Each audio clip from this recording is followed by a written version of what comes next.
Well, hey, good morning, everybody. Al Getler here, Al Getler Live. Today is Social Media Day. So we're going to have an expert on with us in a few minutes and talk about social media and the things you should be thinking about as you embark on your social media journey. So many of us do. So many of us are constantly adjusting. There's constant change, but it's really noisy. It's super noisy out there in social media land. So it's nice to have someone who's a guide. And I think that person is here today joining me. Typically, I give you the weather report. I'm happy to say here in Vermont, northern Vermont, where I am, it is actually sunny out today. That's the good news. The bad news is we just went out on our walk, our trail walk, and it was -8, feels like chill, and in the 20s. So look, you take the sunshine, you don't necessarily get the temperatures to go with it. And our poor little dachshund couldn't quite do the journey, so I had to carry him part of the way. So anyway, that being said, we got started here. Let's go ahead and start the countdown, and we'll bring our guest on in just a moment.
Well, welcome back. Today we have a guest who's going to help us rise above the noise. In fact, rising above the noise is what she preaches, what she talks about when it comes to social media. She's a part of the group that I'm a part of that's related to LinkedIn. We are at LinkedIn Live right now, so shout out to all of our contacts. Her name is Susan Finn. I'm going to have her join us right now. We're going to talk a bit about Susan's take on rising above the noise of social media. Hey, Susan. Hey, Al, that music was so energizing. Isn't that? I was here doing my aerobic dancing. You didn't see it. I was off camera. Same over here. Little jumping jacks, getting the energy going, flowing. I'm such a liar. Now, well, it's good to see you. And Susan, you and I know each other, as I have often mentioned here, that we're part of this Friday morning group that gets together on Zoom. Most of us met through LinkedIn, led by Alan Langer, who was my guest yesterday. And I've gotten to know you over that time. Always a pleasure. And it's really fun, kind of birds of a feather flock together type of folks. And I know we all have a lot of the same values. In fact, I was just saying before we got on the live stream, over your right shoulder, you have a copy of Marketing Made Simple by Donald Miller and J.J. Peterson. Great book. I use the theory constantly everywhere but my own personal website, because who's got time for that? But yeah. So good stuff. So Susan, give us the Susan Finn story. Tell us a bit about yourself, where we are talking to you from, and we'll dive into your subject. Thanks, Al. Yeah, and I agree. I have to give a shout out to our Play Don't Pause group that meets on Friday. I've learned so much. I'm addicted to learning, as so many people are, and it's easy to get lost in all of the things, right? I want to do this and I want to do that. And what's been wonderful about meeting with the like-minded people that you talked about is that, everybody has similar functions, right? We're all kind of marketing, as anybody who has a business has to market their own business or do marketing, but to show up for each other. So I didn't start in marketing, though. You and I were talking, and I actually started in food science. Years ago, I got my degree in food science. I was a quality control manager for HP Hood Milk. And what I learned about what I do now and how it's connected to what I did as a quality control manager is that it's all about kind of seeing what the systems are in order to get milk into your refrigerator safely. It's got to go from the farm to the process, right? Like all the things. So it's all the processes. And so to show up in as a business owner, to show up and shine your light on the work that you do, same thing. It's the processes. Right. And I'm so jealous of your career with Hood because I envision quality control, like you get to lick every 3 fudge pop that goes by, or try a little half and half in my 20th cup of coffee, being from a newsroom and having, drank coffee all day. Only Hood half and half, as I described to you. Yes. I am part of a split household here. I drink Hood. My wife does not. So, we're not going to hold that against her. But an iconic Boston area firm, too. So you make this leap from quality control manager. What was the first leap you made from that to what came next? Well, I had to leave the dairy industry because at that time, I had 4 kids in my home. My kids were in my home, and my mom had a car accident, and she got a brain injury and spinal cord injury in Florida. Flew her up here, had to care for her, my 4 kids. Then my nephew moved in with me. So there was no way that I could continue to travel into Boston, work the dairy industry, which is really a 24/7 industry. Yeah. And kind of opened myself up to what's next. At that time, it was a lot of having to work a business around family. So I started creating custom tote bags. A truckload of fabric came my way, and I said, all right, if this is what's coming my way, I'll take it. And took the fabric, learned how to sew, got myself a good sewing machine, and started a business. And then so wait a minute, the fabric fell from the sky. What do you mean? Yeah, you just I don't want to have you to dwell a lot on the past, but what does that mean? So right when you open yourself to possibilities, right? Yeah. When you're like, okay, what's next? And you go, anything that comes my way. My good friend Irene worked for a textile design company. Okay. And they had all of these samples in their storeroom, but they needed the storeroom for something else. And the dumpster was coming, and they were going to take all of these gorgeous pieces of fabric. It's all upholstery fabric. It was gorgeous. I'm looking at some pieces in my room. And it was all going in the dumpster. So first of all, shame to waste. And second of all, I was like, all right, this must be my opportunity. And the kids all helped me get it into the car, and I organized everything. I had a barn at the time, so created a little storeroom, and people could come and pick out their fabrics, and I would create custom tote bags. That went into creating memory quilts out of people's clothing, which was a lot of fun. So, and then I had a birthday party business. So it was all the things that I could fit in and around my family. Yeah. But it also, right? So then it was like, all right, but now you need a website. Yeah. And now you need to do some email marketing, which is kind of new at that time. Yeah. And you can't do it alone. So how do you build your community to help you do all of this? So to answer all the questions. Yeah. So that was the thing right back then. Was I met with a couple of people at my dining room table. They had small businesses, and it was like, how do you do this? And how do you get a tax number? And how do you do the things? And that was so much fun. We're like, let's do this again. And the next week we had 6 people, then 12, then 24, then 48. It became the Women's Business Network of Southeastern Massachusetts. And it was a thing, and it was a board, and we had meetings, and we were rising together in whatever way we all had possible at the time. And that's incredible. Right. Wow. And it's similar to what we do on Fridays. It's similar to all the networking groups that are out there now, where if you show up in service to each other in a non-competitive way, and you learn from each other, and you tie your boats together, then all your boats are going to rise together. Exactly. Yeah. It's so, I talk about that. I feel like I say these things every day, but the networking piece of it. I mean, you've got to build your network. And I'm not sure if you had a chance through our group to talk to the Salve Regina students yet at Salve Regina University in Newport, but I mean, that was the thing I hit them with. Network. And I just had a college senior from there reach out to me and say, your company hiring? So of course I'm going to talk to her this afternoon. Why would I not? Just to find out what her aspirations and goals are. So, but like you say, your business network, your women's business network. Now, is that still existing today? Has it moved on with somebody else running it, not you? Somebody else is running it, right? I was the director for 12 years. And when people ask me, what is your legacy, right? Like, what do you want? Of course, my kids, my husband, our relationship, that would of course be number one.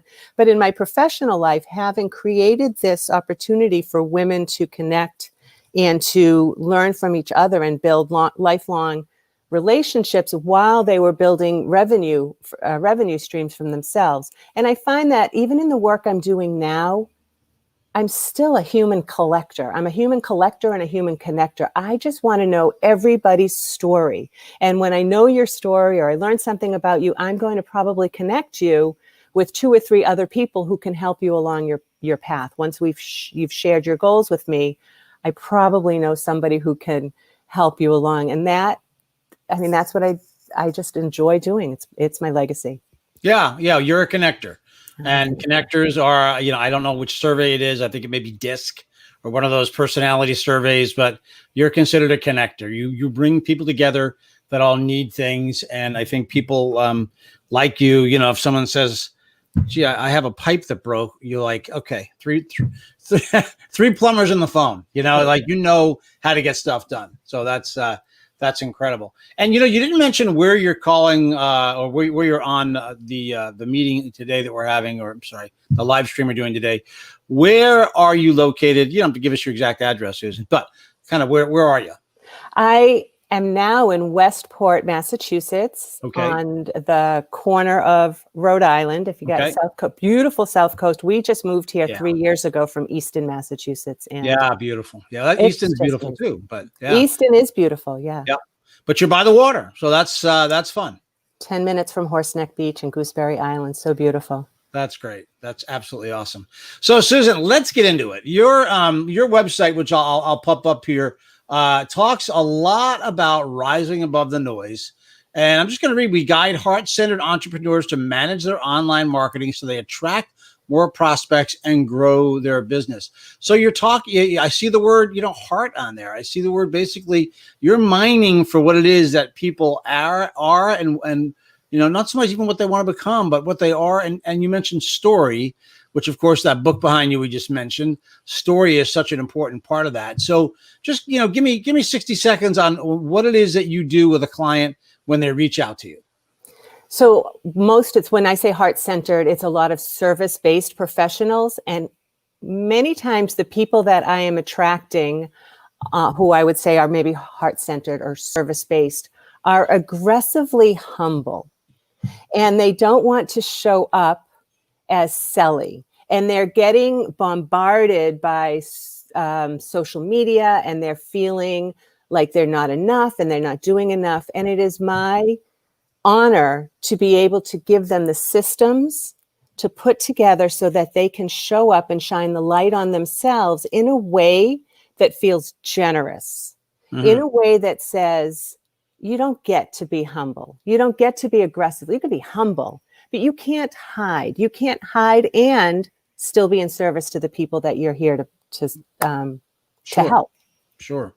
Yeah, and that's an important point, right? Because really, social media tends to be considered me, right? I mean, that's kind of what it is. It's the reward is the me. TikTok is the latest example of the me. My daughter was talking the other day about a drink at Dunkin' Donuts, the Charlie, which I had not heard of before. Are you aware of this? No.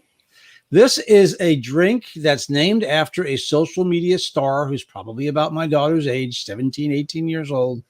Dances, does beauty things on TikTok, and so famous that Dunkin' Donuts has named a drink after her, which, by the way, the medical group says don't have too many of those in the course of a week as they're jam loaded with sugar. But that all being said, it's a me society with that. And your idea of it, I'm going to put it up on the screen here. You say that really social media can be an act of service. So what's your philosophy of that? What do you mean by social media being an act of service? Yeah, I really do feel that way. I'm going to tell you a story. So I worked with a parent coach. And when we first got started together, it was, I don't like social media. I don't like feeling selly. And then we were like, well, let's put together an email situation. And she was like, I just don't want to bother people in their email. Now, what I know about this particular parent coach is that she went into people's homes when that was a thing, and would work with the child, would work with the parents, would work with the family to help a child, whatever they were whatever problems they were having with their children. And I knew that if those parents could feel calmer and more in control, if that child could feel more settled and loved and supported in their home, the child would then go to school and be a better student and a better friend. The child would grow up and graduate high school and go to college and be a good friend. The child would get a great job, get in a good relationship, have children of their own, and also be a good parent and a spouse and a good neighbor.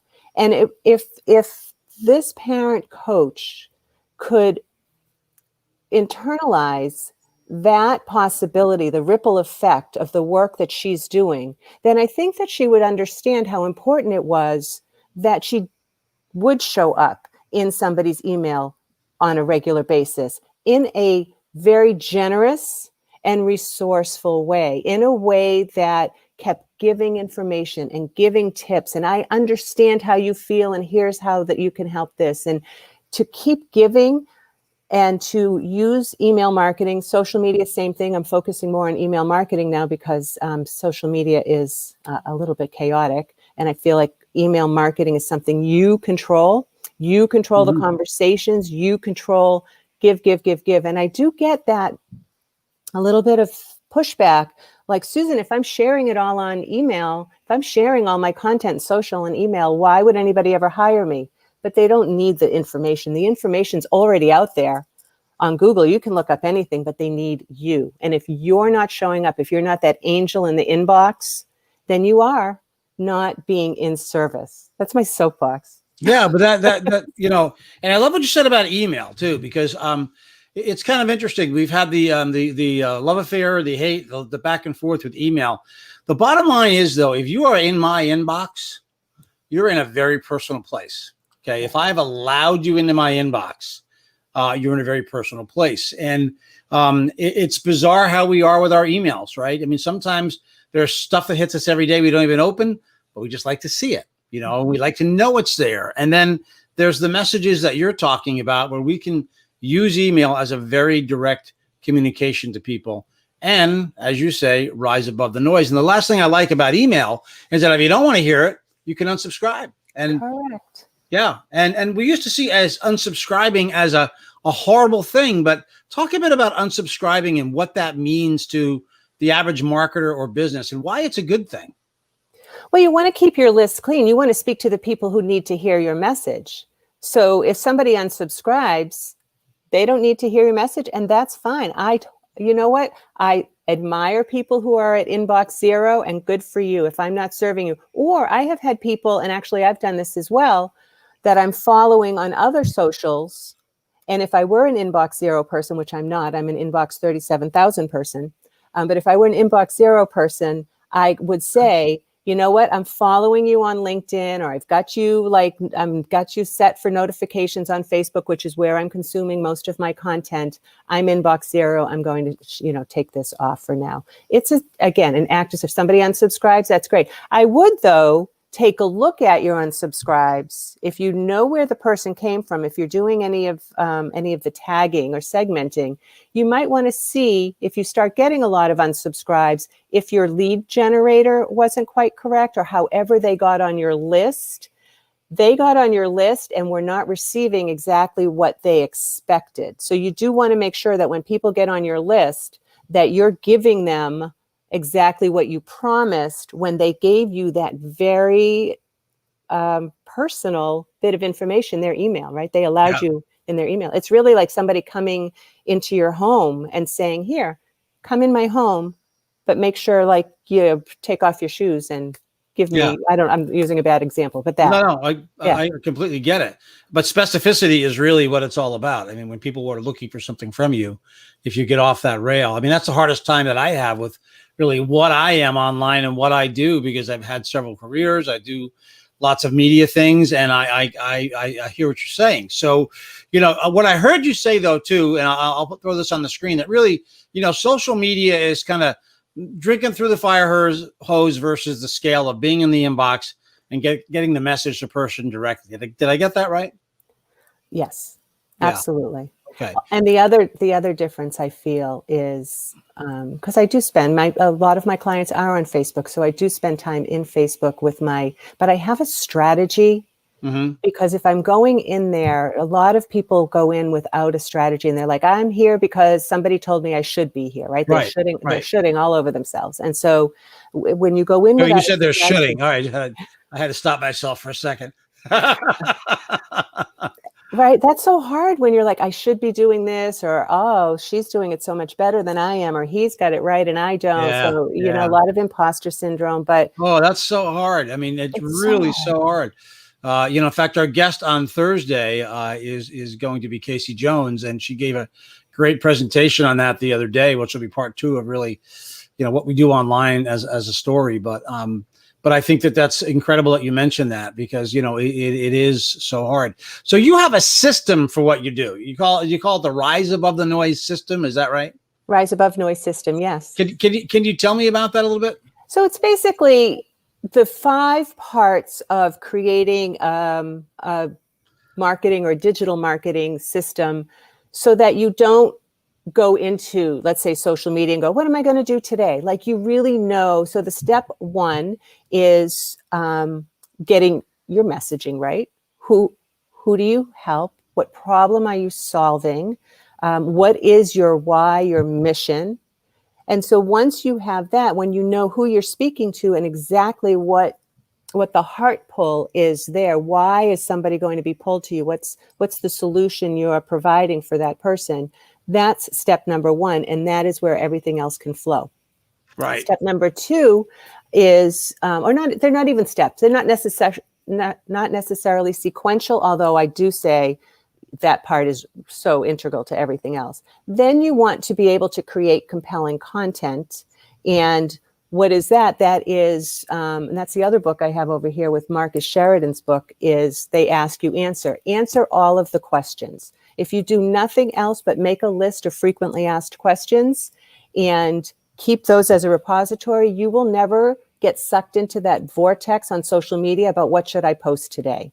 You've got it already. Just keep that list. You don't have to answer them right away, but know that you already have all the answers. You do not have to look anyplace else, but it's a matter of getting a system to go with it. Mm-hmm. The third part is to have proof of concept. So you want to be able to collect and use your testimonials and have some good case studies about the problems you solve, how they were solved, and what the experiences were of the people who had that. Yeah, that's pretty great. Yeah, I love that. I love that step. We'll pause for a second, say hello to somebody who popped in. And by the way, folks, if you are watching us on your chosen platform, you can comment and say hello. And here's Patrick Tinney. Patrick, we've got to get you on here someday real soon. Patrick has a new book that came out, and we need to get him on here. But he makes a statement: don't chase dead money. Has to be in the market live money. Meaning, when you get that story figured out too, when you are reaching out to people, if it is a business, which I'm assuming you're not going to go all this trouble to not make some money, you got to figure out too that it's what people want. Is that a correct statement? And to Patrick's point? Well, yeah. It makes total sense. Absolutely makes total sense. Because why would you try to sell if there isn't anybody buying your product?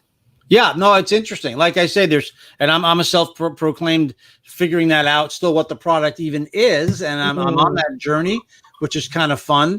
I mentioned to one of my guests last week, I had a guy from Queens, New York, write to me on my Facebook page and say, what can I buy from you? That's all he said, and I thought, wow, that's kind of interesting, that what can I buy from you? I mean, I think I learned from Alan Langer and his daughter yesterday, I probably need to come up with an Al mug. There's a Spider-Man mug, but or something like that. But yeah, it's kind of funny, isn't it? It is, and that's a big part of it. And actually, I'm getting help from a processes coach, Kathleen, getting help putting together what do my packages look like. Now that I have a bead on, all right, who it is that needs this, how can I show up in service to them and make it super clear, right? That's another Donald Miller thing. Like, what button do they need to push to buy from me? They're Yeah. all ready. They're primed and ready. Where are they going? And Yeah. so that would be like, even in the, if I continue with the Rise Above Noise system, like the fourth part is how do you organize, right? Like, how do you put your content together in a way that is super easy for people to consume? And then how do you create systems for yourself so that it just flows? And that's a sticky part. That takes a little bit of work. And of course, the pinnacle of the Rise Above Noise is keeping in touch. And it's all the things. It's writing direct messages. It's writing snail mail. It's doing I already said direct messages, making phone calls if that's your thing, sending cards. And of course, I focus on email marketing, as I mentioned before, because it just feels generous to me. Yeah, yeah. And you know what's interesting? It struck me as you were just speaking about things to do, right? And in the years that I've been in media, selling advertising, both everything from print to broadcast to digital, most people did not get into the business that they're in, to be a marketing expert.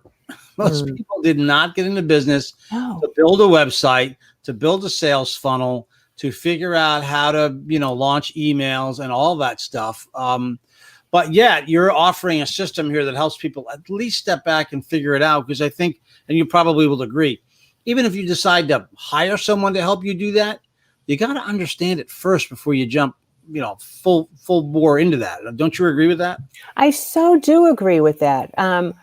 One of the things that I do when I work with people, particularly on their nurture sequences or their welcome email sequences, is I make sure they understand it, because that way they can look and see, understand what's a click-through rate. Why is click-through rate more important than open rate? And now they can see the results of it.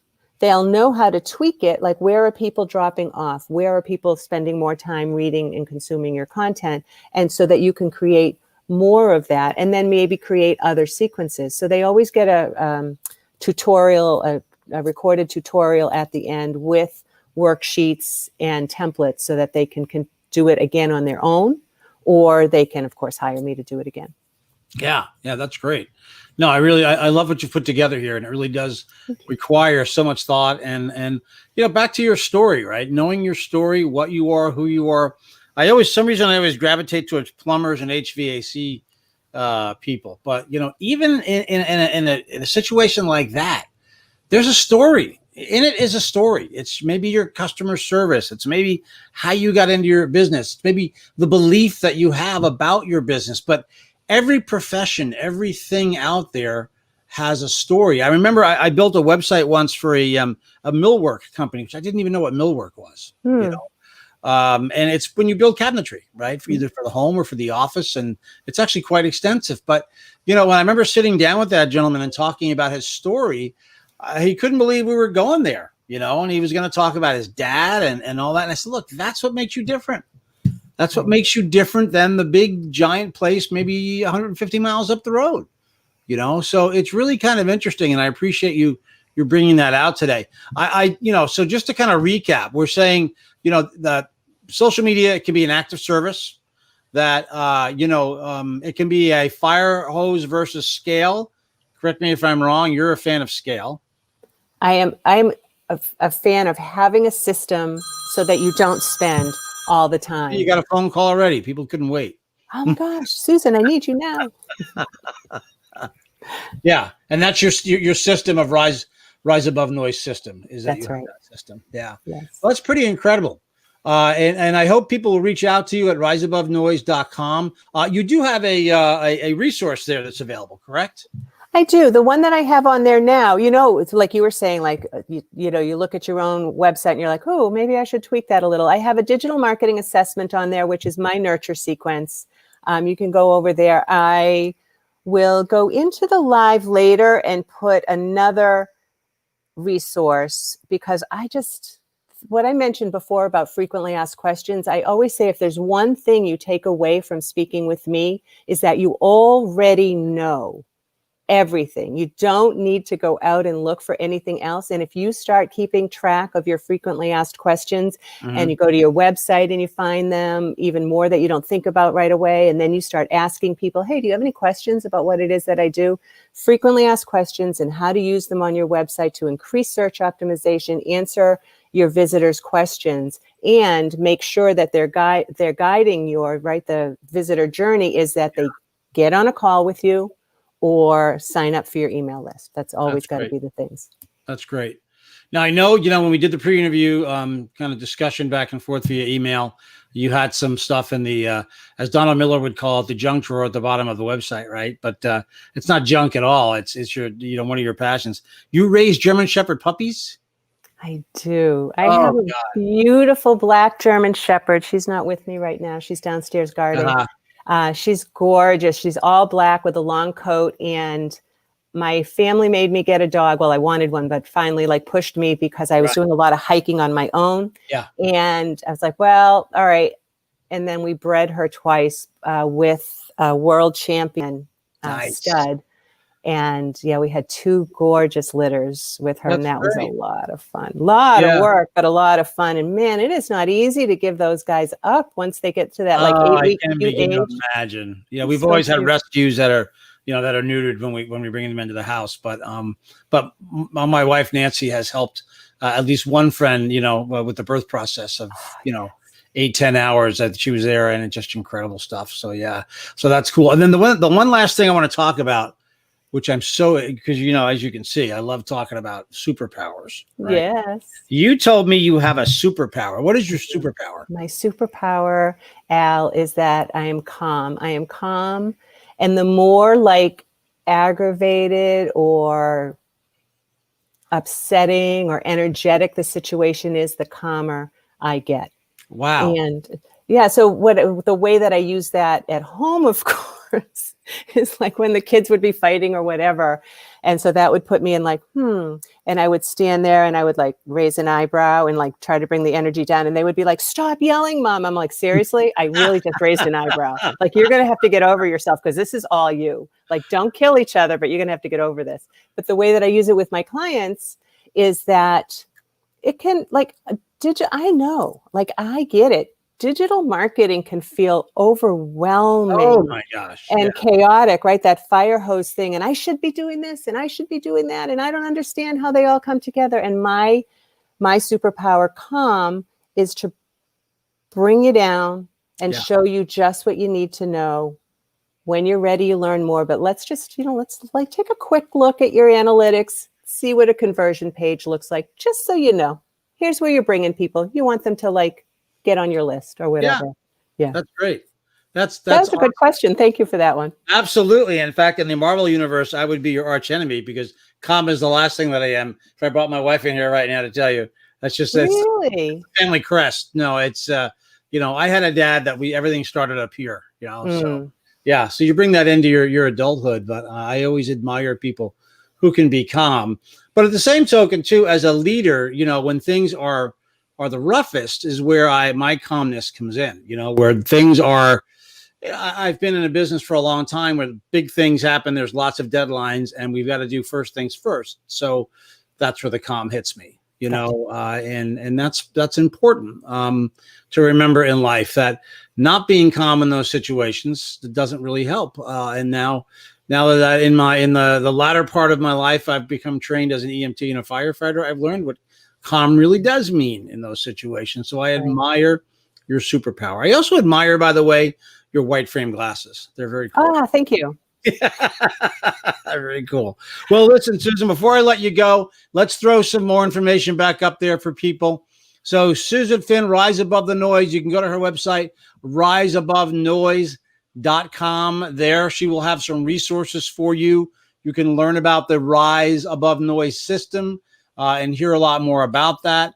I have a feeling this is not the last time we'll hear from Susan here on the live streams. And for those of you that are joining us too, where to find us, if you'd like to see Susan's interview in its entirety, wherever social media platform you're on right now, this will obviously repeat when we're done. But you can also go to YouTube and search Susan's name, or Facebook, and then here on LinkedIn Live. So there's lots of platforms to do that with. Susan, thank you so much for being here with me today.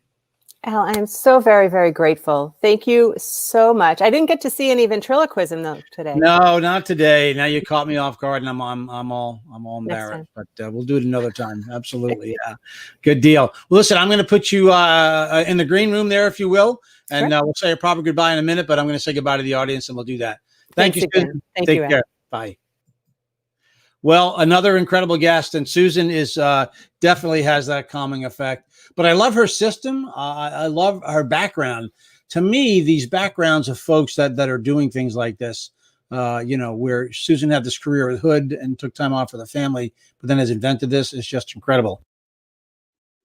So I'm so glad you're here with me today. And tomorrow, let's see, what do we have tomorrow? Tomorrow, we're talking about SEO.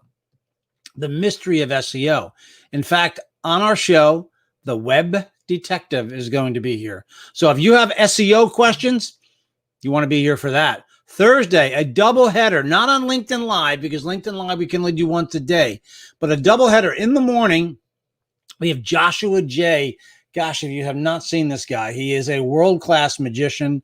Put in Joshua Jay, The Tonight Show, Joshua Jay, Late Late Show with James Corden. In fact, that clip in particular, do your homework, get ready for Joshua to be here. Then that afternoon on LinkedIn Live and the other platforms, my second guest on Thursday is Casey Jones. You might want to check out her website. It is abetterjones.com, abetterjones.com. Great name for a website. And Casey will be here. Friday, we're taking off. And then right before the holidays, we got some special plans made up. I do have a guest on Monday. You're going to really want to be here for him. He's got a company that focuses on media and dealing with the media and having your message, not unlike what Susan just talked about. And then hopefully on Tuesday, just a very quick special holiday surprise with a few of my entertainment friends being here. So that'll be fun.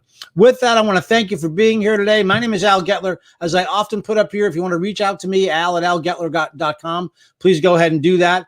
But until next time, we will see you here tomorrow. And I think we're on at about 2 o'clock, but we can double check that. You'll get the notification in your inbox. Thanks so much and take care.